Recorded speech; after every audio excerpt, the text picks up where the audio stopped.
ராமாயணத்தில் சீதையை தேட சுகிரீவனுடன் சந்தி ஏற்படுத்தி கொண்டான் ராமன். நான் வாலியை கொல்கிறேன், நீ சீதையை தேட உதவ வேண்டும். இருவரும் ஒப்புக்கொண்டார்கள். அக்னி சாட்சியாக சத்தியம் செய்தார்கள்.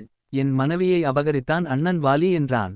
துந்துபி என்ற அரக்கனின் உடல் கீழே கிடந்தது. இந்த உடலை ராமனுக்கு பரீட்சை வைக்க பயன்படுத்துகிறான் சுக்ரீவன். வாலியுடன் யுத்தம் செய்ய உனக்கு பலம் இருக்கானு எனக்கு சந்தேகம் இருக்கு என்றான். இந்த உடலை காலால் உதைத்து தள்ளு என்றான். ராமன் பலத்துடன் உதைக்க தூர போய் விழுந்தது. ராமனுக்கு பரீட்சை வைப்பதை பார்த்த லக்ஷ்மணன் குரு வசிஷ்டருக்கு பிறகு தேர்வு இவன் தான் வைக்கிறான் என்று நினைத்தான்.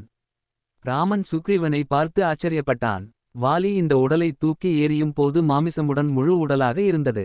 இப்போது உணங்கி தோல் மட்டும் இருக்கு. இதை தூக்கி எறிந்ததை பார்த்து வாலியை உன்னால் கொல்ல முடியுமான்னு சந்தேகம் என்றான். ராமன் நினைத்தான், என்னடா இது, எத்தனை தேர்வுதான் இவன் வைப்பான் என்று தெரியவில்லை. 7 சால விருட்சங்களை காட்டினான். ஒரு அம்பால் ஒரு மரத்தில் துளைத்து விடுவான் வாலி என்றான். ராமன் நினைத்தான், ஒரு மரத்தை துளைத்தால் வாலி செய்ததை செய்தாய் என்பான். ஆகையால் ஒரே பானத்தால் 7 மரத்தையும் துளைத்தான். பானத்திடம் சொல்லி அனுப்பினான். 7ஐ முடித்துவிடு. சுக்ரீவன் ராமன் வீரன் தான் என்று ஒப்புக்கொண்டான்.